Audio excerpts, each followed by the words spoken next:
Ce mardi, Bodo Glimt a choqué le monde du football en éliminant l'Inter Milan avec un score impressionnant de 2-1, portant le total à 3-1 sur les deux matchs. Cet exploit réalisé par le club norvégien, qui ne cesse de surprendre, a provoqué une onde de choc sur les réseaux sociaux. Les internautes ne peuvent pas croire ce qu'ils viennent de voir.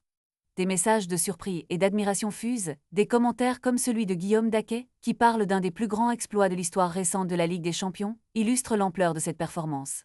D'autres, comme le grand Zach, n'hésitent pas à qualifier Bodo Glimt de légendaire. La réaction de la communauté footballistique est unanime, ils sont émerveillés par ce que fait cette équipe sans les moyens financiers de ses concurrents.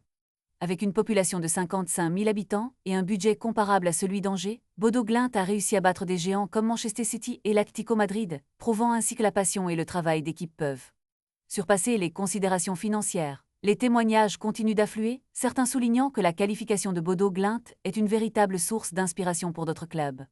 Pas de bling-bling, pas de star, mais un jeu collectif et courageux résume parfaitement leur identité. Leur entraîneur, Bjørno Jonesson, surnommé le Pep Guardiola norvégien, a su insuffler un esprit guerrier à son équipe.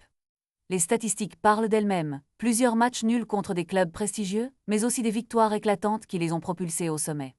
La qualification de Bodo Glimt marque une page inédite dans l'histoire de la Ligue des Champions. La suite de leur parcours sera scrutée avec attention, mais une chose est certaine, ils ont déjà gravé leur nom dans les mémoires. L'exploit de Bodo Glimt est plus qu'une simple victoire, c'est un symbole d'espoir et de détermination dans le monde du football moderne. Pas besoin de millions pour briller sur la scène européenne, il suffit d'y croire et de se battre sur le terrain.